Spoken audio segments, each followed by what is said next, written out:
Familiar Epistle from a Parent to a Child aged 2 years and 2 months. By Charles Dickens. My child. To recount with what trouble I have brought you up, with what an anxious eye I have regarded your progress, how late and how often I have sat up at night working for you, and how many thousand letters I have received from, and written to your various relations and friends, many of whom have been of a querulous and irritable turn, to dwell on the anxiety and tenderness with which I have, as far as I possessed the power, inspected and chosen your food, rejecting the indigestible and heavy matter which some injudicious but well-meaning old ladies would have had you swallow, and retaining only those light and pleasant articles which I deemed calculated to keep you free from all gross humours, and to render you an agreeable child, and one who might be popular with society in general, to dilate on the steadiness with which I have prevented your annoying any company by talking politics, always assuring you that you would thank me for it yourself some day when you grew older, to expatiate, in short, upon my own assiduity as a parent, is beside my present purpose, though I cannot but contemplate your fair appearance, your robust health, and unimpeded circulation, which I take to be the great secret of your good looks, without the liveliest satisfaction and delight. It is a trite observation, and one which, young as you are, I have no doubt you have often heard repeated, that we have fallen upon strange times, and live in days of constant shiftings and changes. I had a melancholy instance of this only a week or two since. I was returning from Manchester to London by the mail train, when I suddenly fell into another train, a mixed train, of reflection, occasioned by the dejected and disconsolate demeanour of the post office guard.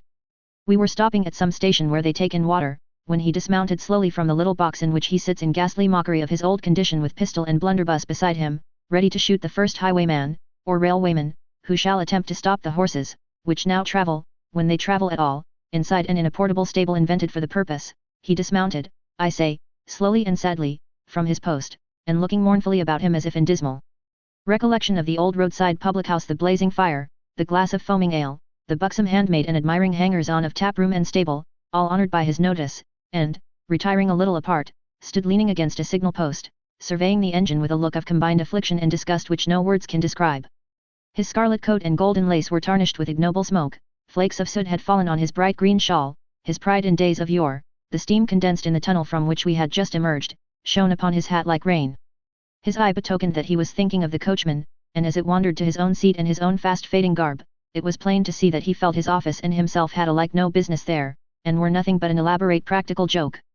As we whirled away, I was led insensibly into an anticipation of those days to come, when mail coach guards shall no longer be judges of horse flesh, when a mail coach guard shall never even have seen a horse, when stations shall have superseded stables, and corn shall have given place to coke.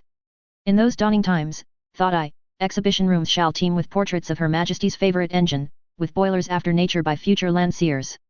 Some Amberg, yet unborn, shall break wild horses by his magic power, and in the dress of a mail coach guard exhibit his trained animals in a mock mail coach.